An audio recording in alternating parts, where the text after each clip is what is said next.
Flow dynamic exercises. This one will be voice and line. So, first, the pen. This is my dad's pen. It's a Georg Jensen fountain pen. And I love collecting art materials, and they're special when the tools you get come from someone you love. Maybe they have an energetic inheritance to them on some level. Now, you'll see in the art process, as well as in my language communication process, all words, lines, actions of creation are coming from absolute spontaneity, which means I'm focusing on being in this open, present state of mind and expressing that practice through action. As you see, these lines are being created from this quote unquote meditative practice, and the words that I'm communicating with right now are coming from the same practice. This is a fountain pen. I'm left-handed, and fountain pens and left-handed people are a challenge in a certain regard. Also, this pen has lived unused for many years. I went through a cleaning process with it about a week prior to this drawing. When I found it, I found the pen. It was my dad's, and he loved pens. It's interesting, as we get older, sometimes we can see a lot of the parallels between us and our parents. And among his many things are pens and notebooks, which I find fascinating because I love pens and notebooks. He was an entrepreneur, you could say a visionary mind for sure, and I can see a lot of our similarities in that regard. Now, what's happening here with this pen is as you can see, it doesn't always flow, the ink, partly perhaps due to inactive use of this pen, even after it was thoroughly cleaned. Also, I used a cartridge that is maybe 5-10 years old, so there is possibility that the ink in this cartridge is drier. I learned recently, because I also found many cartridges in his collection laying around here and there in his office, that these cartridges can dry out, that the plastic container around them, even if it hasn't been punctured, still they can evaporate.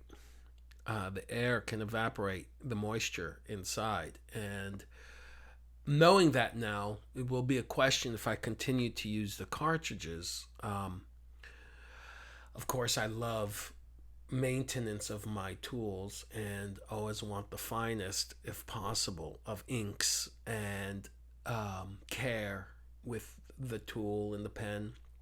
Even if fountain pen dynamics don't necessarily work for my writing with words, due to the way I hold a pen for writing, for drawing, I'm holding the fountain pen more in the way one would hold a fountain pen.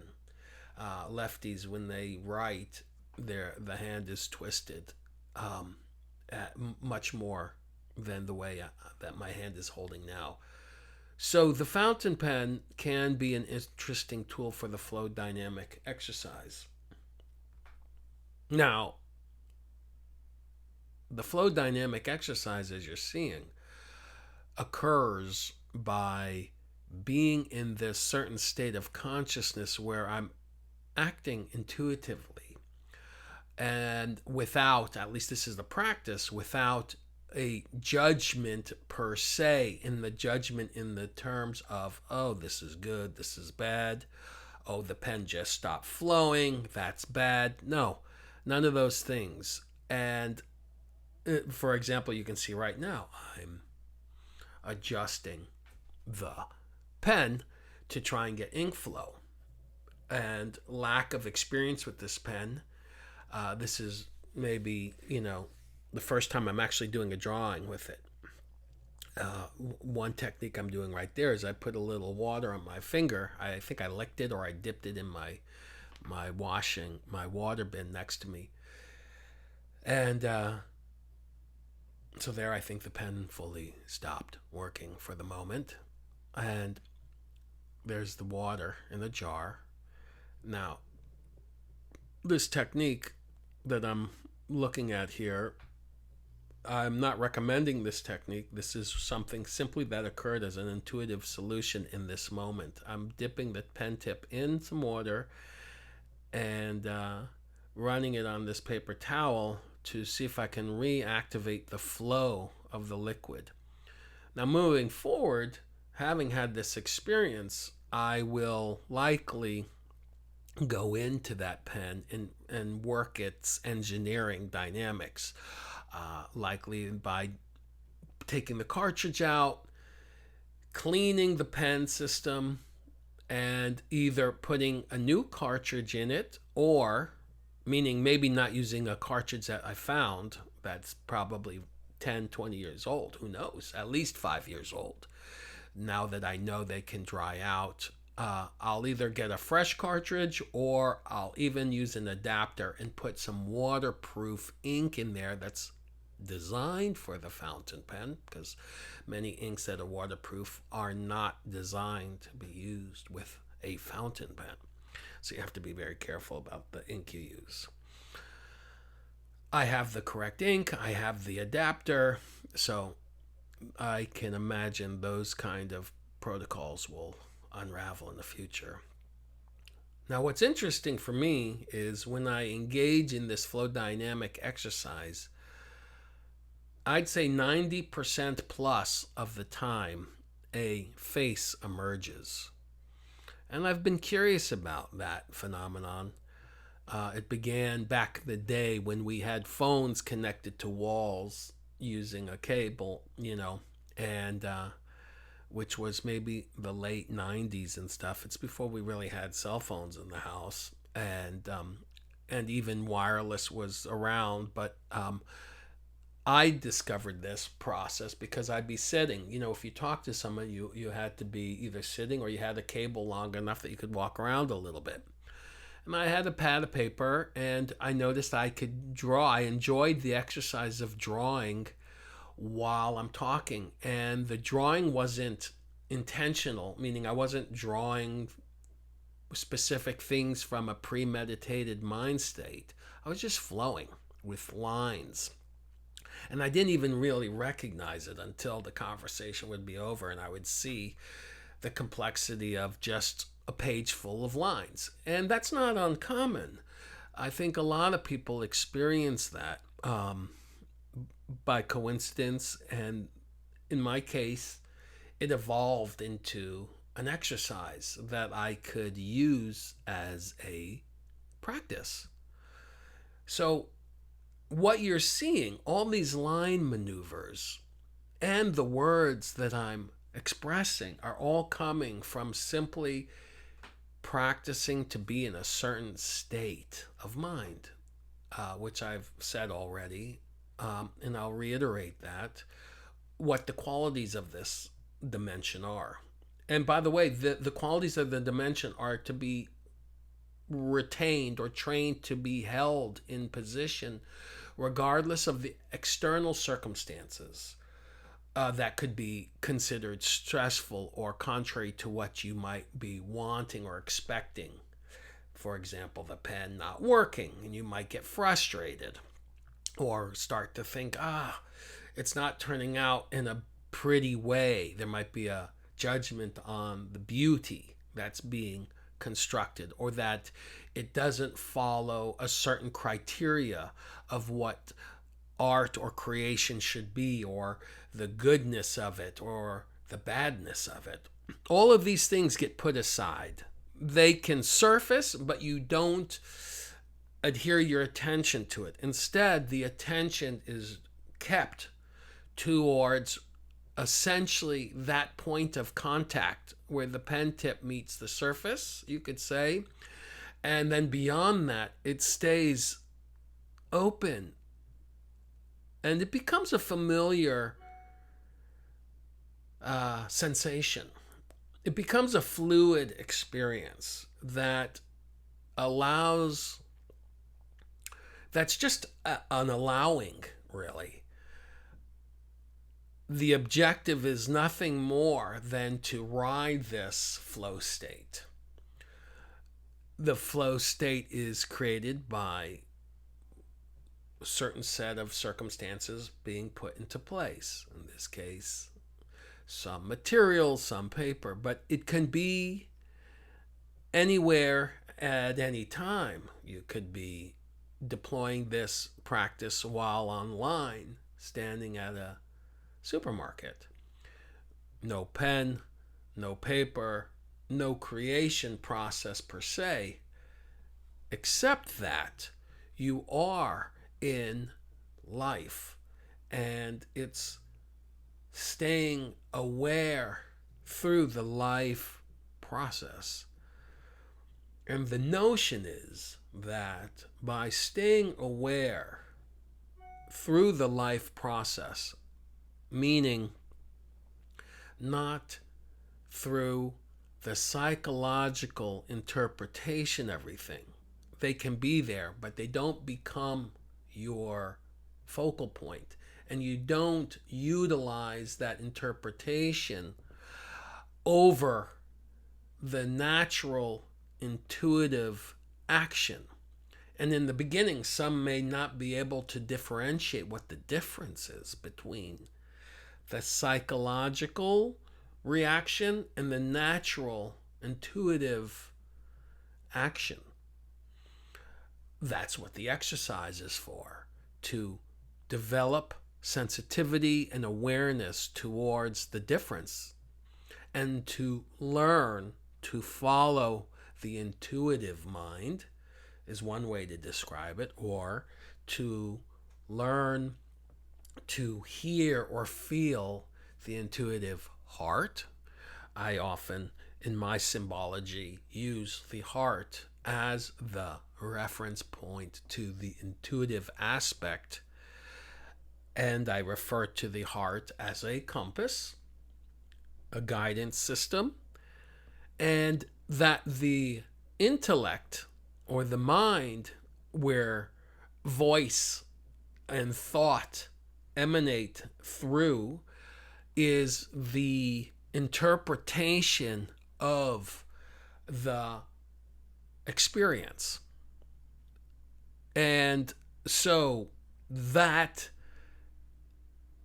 differentiation between intellect and the psychology that is emanating from the intellect based on the judgmental process, the discretion, or the, it's not the word discretion, the, what's the word? It's a D word. What is the word? Not discretion, not discreet.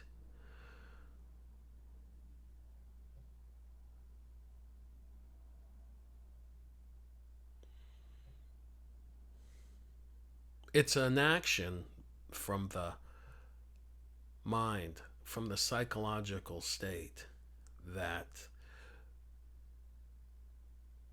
is similar to discernment.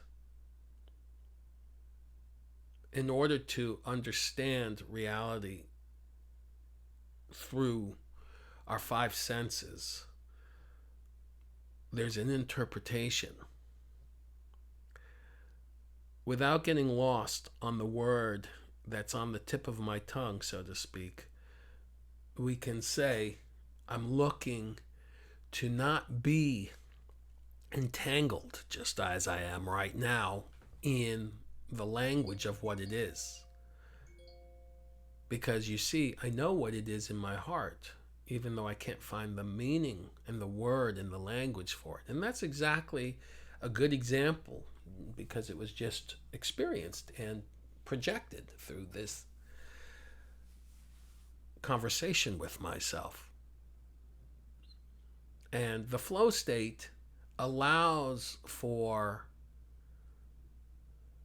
ultimately the alignment. And when that alignment doesn't necessitate itself in word, even then, we don't have to get hung up. I can still continue with the expression, which is my heart guiding me through intuition, allows to navigate without the obstruction or interference with thinking derived from fear, anxiety, traumas, conditioning, belief systems, all these things that can sit in our memory from life experiences where we might, without knowing, apply past experience to the present, which is a primordial phenomenon. If a gazelle is attacked by a lion, the next time it sees a lion, if it survived, it thinks that's risky. Now, what if in our case you got attacked by a certain kind of a person, white or black or brown, or of a certain nationality that was distinguishable or evident by some kind of mental tag? Would you then, the next time you see a person of that color or that tag, would you automatically assume they're dangerous? Or do you bypass that? It can be there, but what's more important? Being present and aware to what the dynamics of the energy are telling you. And if you become conscious and relevant to read that, then you will have the authentic truth of what is actually happening versus the fear of what could happen because it happened once before. And many people will just become afraid, even though there's nothing to be afraid of. The energetic dynamics don't indicate an attack, but they're reading a situation based on previous experiences that are now dictating how they're going to act in the moment. And now you're acting off of a memory or something that's really illusionary now because it's not relevant to the now moment. And that's where we're getting beyond the primordial reaction to being present.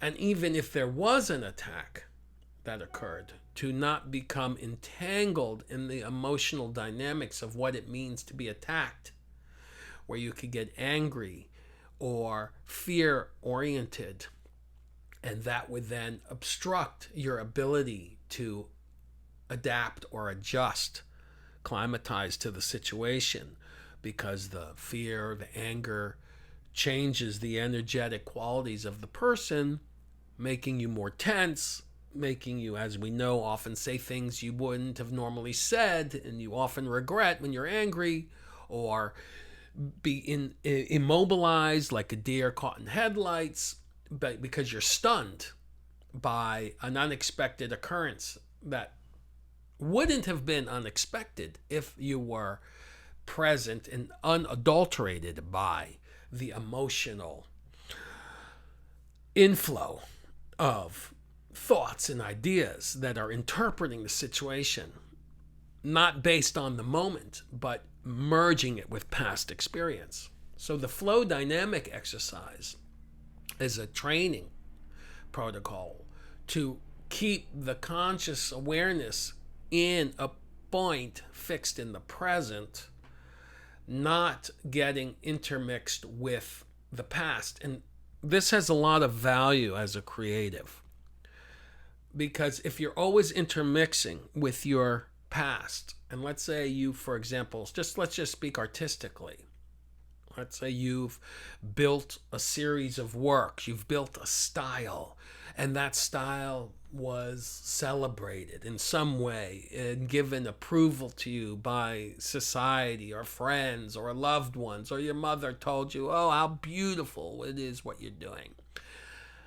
This also becomes a crux or a limitation in terms of if your central point of being an artist is to be in exploration or pushing the boundaries of possibility. If you're interested as an artist, and not all artists are, but this certainly is a mandate for me personally, to activate what one would call visionary dynamics, which is ultimately referring to the heroic journey, if you want to refer to it in mythological Joseph Campbell terms.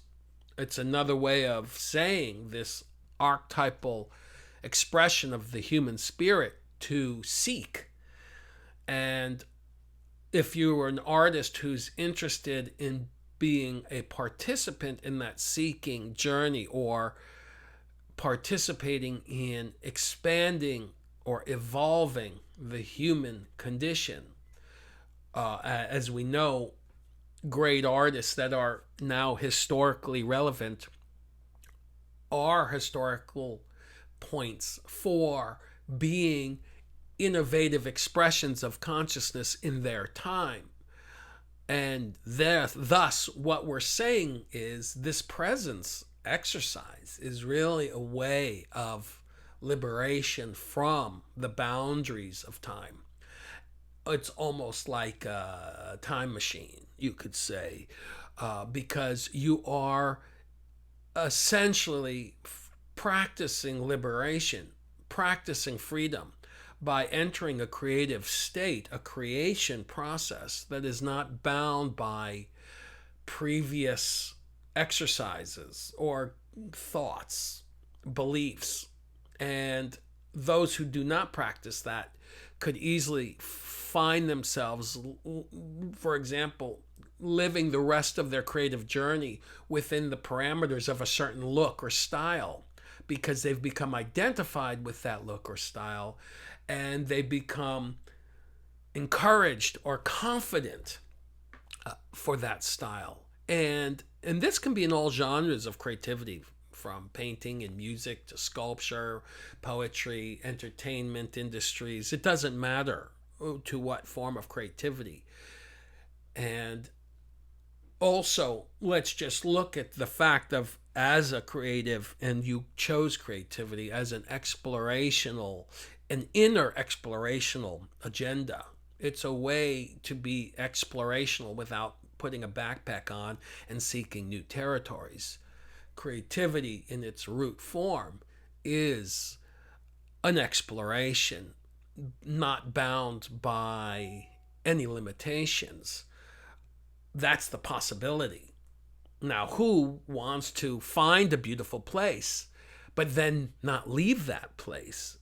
This is what I'm referring to. And thus, fear, when you overcome it to leave your security and you find a new place, it doesn't mean that that fear won't come back, and then you'll have to face the possibility, if you want to continue in your life's journey as exploration, to continue expanding, and the work being a popcorn trail of your journey, marker points, then you're once again realizing that there's only one option, and that is to leave that spatial boundary. And at my point in the journey, the experience of fear and anxiety hasn't gone away, even though I've gone through this process untold amounts of times, which I think is interesting. Now, does it get easier? That's a great question. I'm not sure. And I speak from the point of, because you could say the time frame I'm existing in and the way I'm perceiving it allows me to feel the challenge just as richly as I felt the challenge when I was 25 years old. Now, having the underlying knowledge, you could say, could be some level of appeasement. But if the practice is engineered to even walk off the cliff from that knowledge, as we are right here, then you might say even the knowledge has a limitation to its value, because I can know the knowledge, memorize the knowledge, have it pristinely executed and reiterated, recited. That doesn't mean I can do what the knowledge states. They're two different muscles. Reading a book on riding a bicycle or driving a sports car and memorizing that book is one exercise, but riding the bicycle or driving the sports car and pushing the performance of that vehicle is a separate exercise. And many can learn the knowledge but never have the practice, the experiential action in play. Therefore, the flow dynamic exercise, which, as you're observing right now, is occurring in a manifestation of a face form, is participating in that exercise. Why it continues to be a face and look similar in some regard is a question. But when I'm creating, I allow that question to be, but I don't entangle myself in that question. That means I can be a part of the experience, the phenomenon, even if I don't understand it. And that is a difference. If you need to understand something fully before you can do it, it could be that you don't live that much of a life. And it could become an unexpected security block that allows us to stay in a certain life of limitation by having found a loophole in the form of an excuse. Even the first day of one's creative process, when you were little, you did not have a rule book, you just created. And as we got older, we gathered more and more rule books. And all those rule books have done ultimately is remove us from the mystery and the possibility of what life has to offer, and that spark, that energy that is beyond comprehension.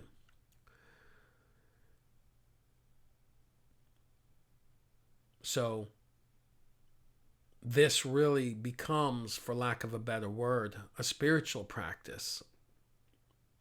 It's meditative in the aspect that it's a mind training, body training exercise.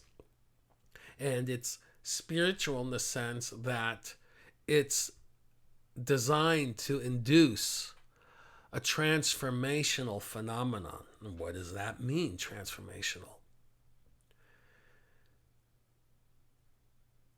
For me, the transformational is the expression of feeling transcendent, feeling liberated. And the qualities of that feeling are joy, you could say.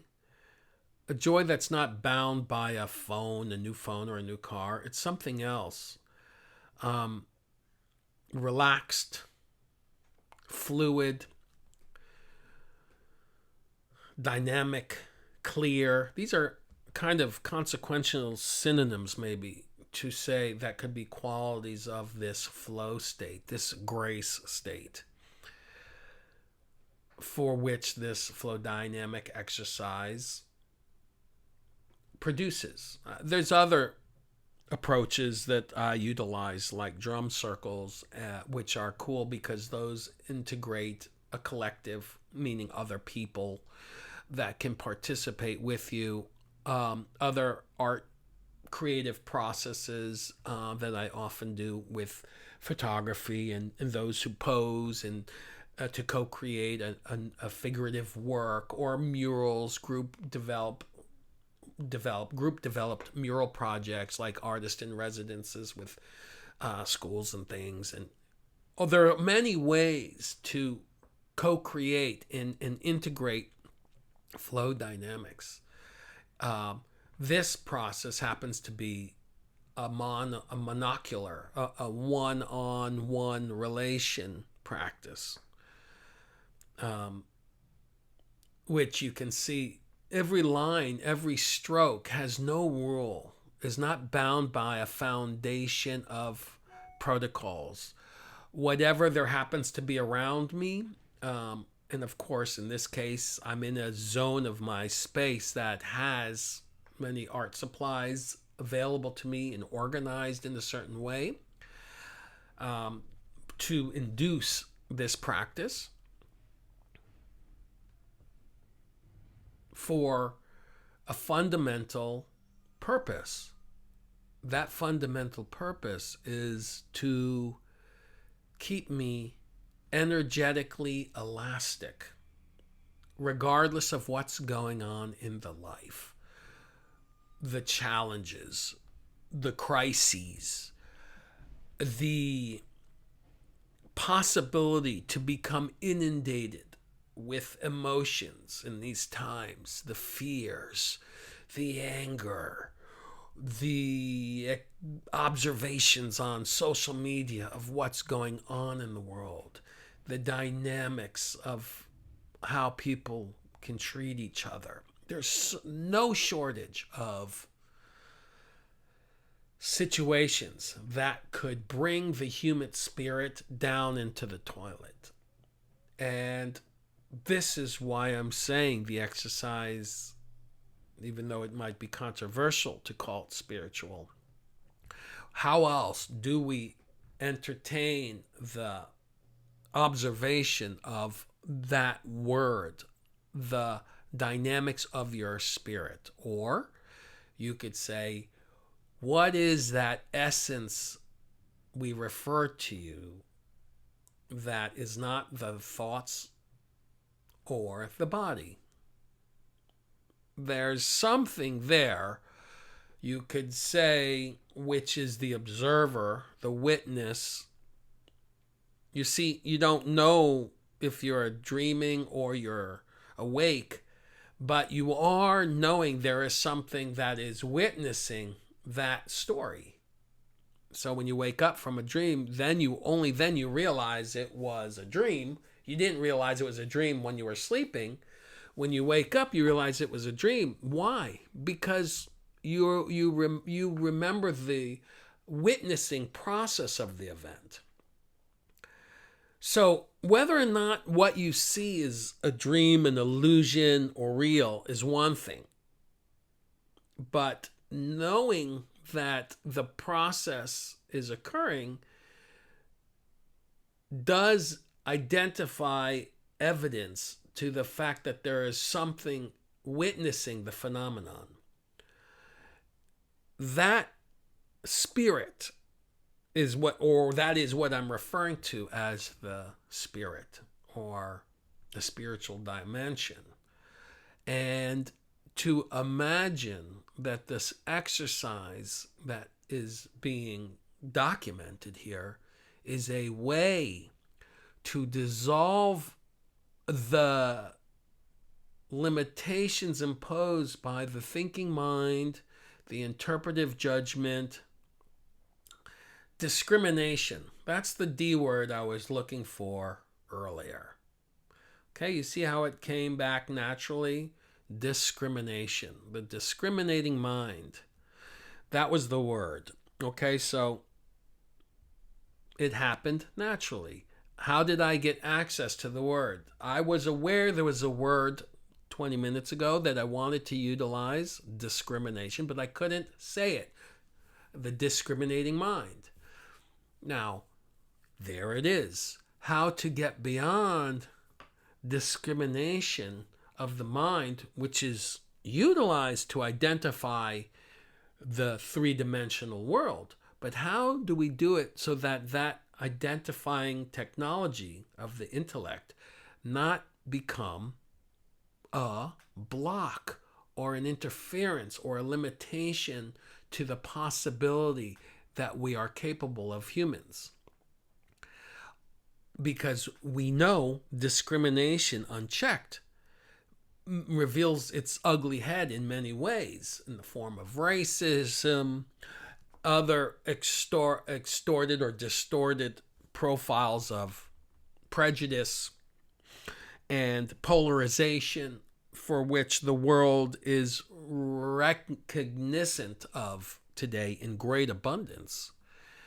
And there you could see that one of the great values of this simple creative exercise is to develop the ability to go beyond one's polarizing, discriminating mind so that a more profound, deeper voice of intelligence that ancients would refer to often as a divine or God form consciousness.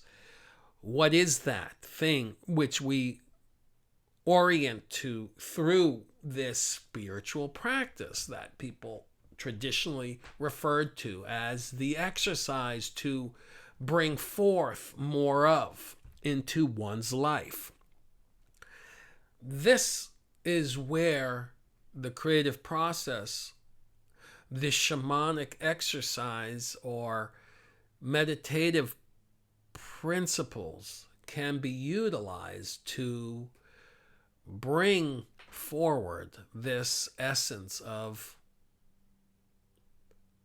harmonization with the body, the mind, and the spirit, or your awareness. And imagine that the practice is to bring more integral dynamics to the body, because you're releasing blockages in the form of flow. Okay, so that's why there's so many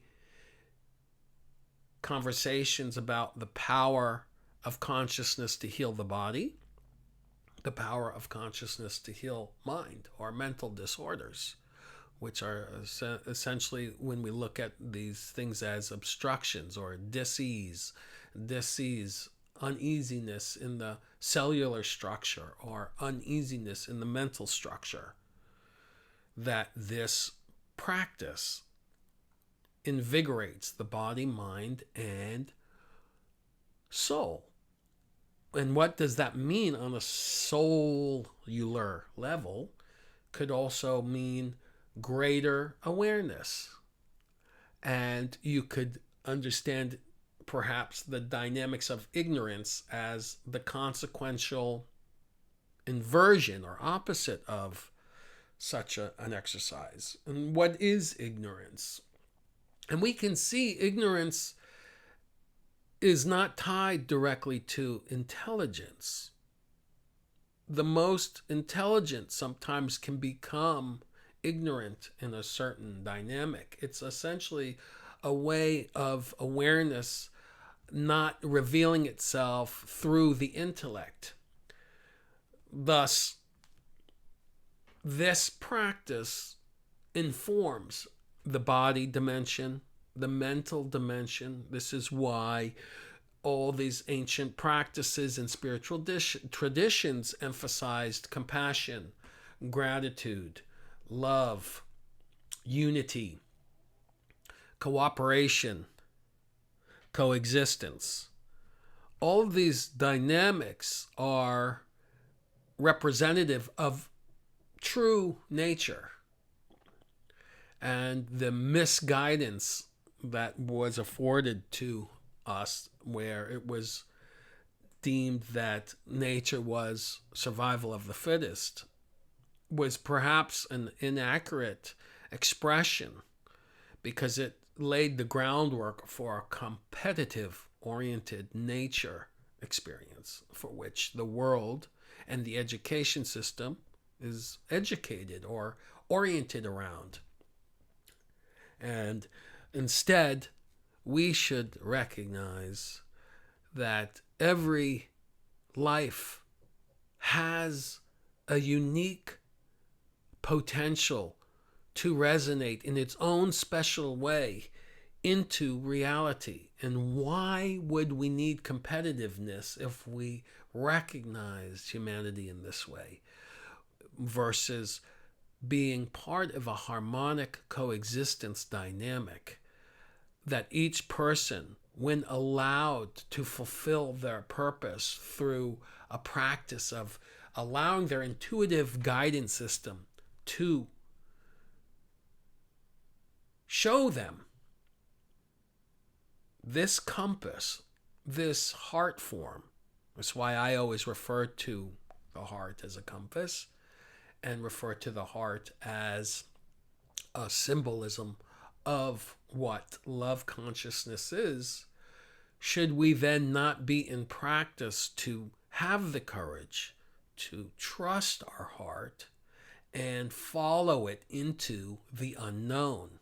This is the heroic journey. And while doing so, to develop the protocols that would enable us to have as stable a platform as possible as you are going into the unknown. Because the more unstable it is, the more likely you will break down at the fear of jumping off the cliff into the void. But imagine you trusted the flow and you allowed yourself through practice to enter this flow state. Then you would not be inclined to control your life entirely from the psychological state, which is what is commonly done and which is how art processes could be created from, but rather to trust that entering a flow state is actually another way of saying allowing your true guidance system to become activated, and to trust that that guidance system is never wrong.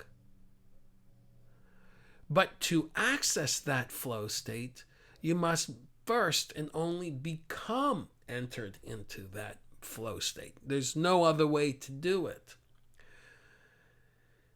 That's why, whether the courage is there or not, we should still walk forth. If you don't have the courage, but you still feel the fear, it doesn't mean we should still walk. If you can sense your intuitive compass guiding you in a direction, it just means walk very aware into that zone that you're feeling uncomfortable to. It's okay. We don't want to only live in comfortable context. Otherwise, you will never push the boundaries of your own possibility. And this is an exercise that I see no other way of accomplishing but doing. Therefore, the conversations alone become limiting in a certain way because it doesn't replace the action. And our action is the ultimate stage of the exercise. So what you think and feel alone holds a certain dynamic of resonance. But the action, as we always heard, speak louder than the words. And therefore, these creative exercises is an actionable process that allows us to experience these dynamics, the body, the mind, and the heart. What is the heart?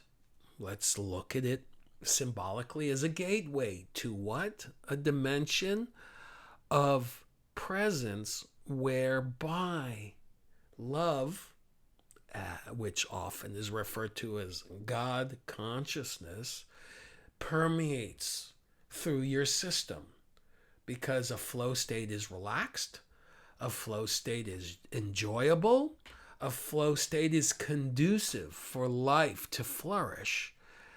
And thus, when you're following your heart in life, whether you're pursuing art or any career or any endeavor or anything, it does not matter what it is, it should be through the guidance of your heart and becoming accommodated to what feels right and what doesn't feel right. And when, instead of limiting contact with your emotional system or medicating because to manage your emotional system, then we are dulling these instruments. And so thus the ideal approach would be to form a relationship with these tools, these dials, if you were to look at the system as a vehicular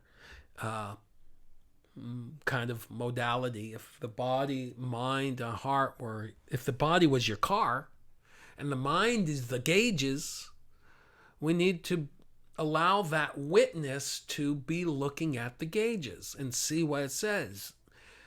If you ignore the low fuel, why are you ignoring the low fuel? Well, maybe you feel that you're overweight and you need to lose weight. And maybe you don't want to see what the gauge for the fuel is, meaning how much do you weigh? Get on the scale. See what that number is. What's the fear? The fear could be, I don't want to face that. However, how do we acknowledge or make changes or navigate the car if we weren't paying attention? We know it would be a problem if we didn't pay attention to the gauges of the car. But we can do that with our life. And the notion here is that it's more valuable to allow your gauges to be present to you. Don't diminish them or disorientate them. Look at them clearly for what they are saying. The body never lies. Listen to it. And then you can adjust accordingly. You can navigate and guide through the journey. And with the attitude or mindset of an explorer and seeing life in this way, then you can face the challenges, the crises, as opportunities to navigate or evolve your capacity to exist. This is the way of the transformation from poison to medicine, or seeking the silver lining in any circumstance of life. And with this kind of calibration to one's system, the journey takes on a whole new process or protocol of possibility. In my case, I'm using art making processes as a simple yet enjoyable meditative practice to develop this capability, regardless of what's going on in my life, so that especially when times are challenging, what more could we possibly desire than guidance from a dimension beyond our own intellect? What is that access that we all have? That is for you to discover. That's what the creative process provides for me. And that can be for anybody, not just artists, to orientate with our higher self, which you could call the quantum field or the God consciousness. There's many contemporary words for it. Whatever word you want to find, it doesn't even need to be in word. It's about the experience. And to feel that experience and to live from that experience is not complex. It's a simple, enjoyable process of entering the creation dynamics that can be with anything or anyone, any medium, any tool, or just beautiful sound of music for which you can dance through life.